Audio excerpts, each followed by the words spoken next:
ये जो Iran US का कॉन्फ्लिक्ट है, लोग समझ रहे हैं कि ये ईरान वर्सेस यूएसए है। No, it is not Iran versus USA, it is Iran versus Israel. Actually आप अगर हिस्ट्री फॉलो करोगे, जियोपॉलिटिक्स फॉलो करोगे, तो आपको क्लियरली समझ में आ जाएगा कि ये इसराइल की वार है, इसराइल के एम से इसराइल की ज़रूरत है, ना कि यूएस की। मतलब सलाहुद्दीन अय्यूबी ने फ़लस्तीन को कॉन्कर किया था और ज्यूस निकल के पीसफुली, कोई फोर्स नहीं था, पीसफुली निकल के जब यूरोप मूव हुए थे, फिर यूरोपियन हुआ जो यूरोप में हेट करते थे क्रिश्चियंस को, बिकॉज जूस जहाँ भी जाते थे वो दूसरे लोगों को इंटरेस्ट के ऊपर लोन देते थे।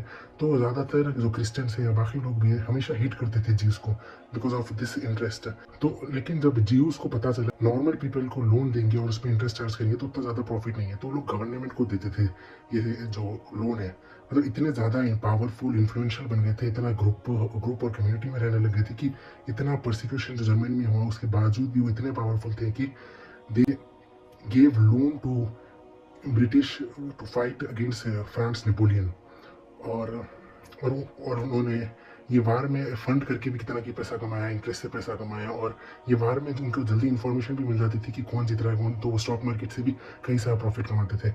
एंड इवन जब अराउंड 1983 में जब गोल्ड का प्रॉब्लम हुई थी, यूएस को उनके रिजर्व में कम हो गया था, तो इन्होंने कितना 1 लाख गोल्ड खरीद। तो इतना ज़्यादा पावरफुल थे वो जब भी और आज भी। तो आज आप सोचो कि कितने, जैसा आप सुन रहे होगे कि 253 मिलियन या कुछ अराउंड उन्होंने ट्रंप की पार्टी को दिया है, ट्रंप को कुछ दिया है कहीं।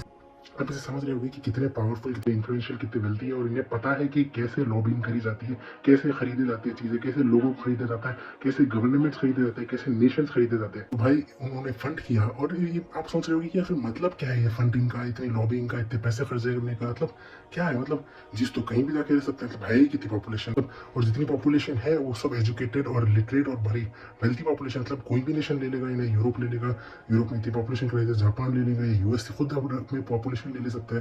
प्रॉब्लम क्या है?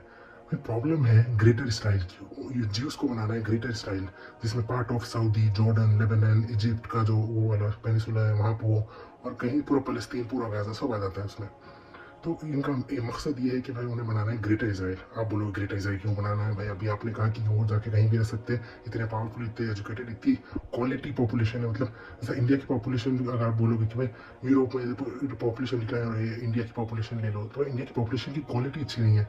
लेकिन ज्यूस तो अच्छे, उन्हें तो नॉलेज है, एजुकेटेड है, क्वालिटी पॉपुलेशन है। then why they are not migrating to any other country or making their nation by buying some island or buying some land on another country like US में lobbying करके? अगर वो इतने billion dollars की वार करा सकते हैं तो क्या वो बिलियन डॉलर्स खर्च करके कहीं पे ज़मीन खरीद के अपना नेशन नहीं बना सकते या अलग रह नहीं सकते कहीं पे भी? तो भाई सिंपल रीज़न है, उनकी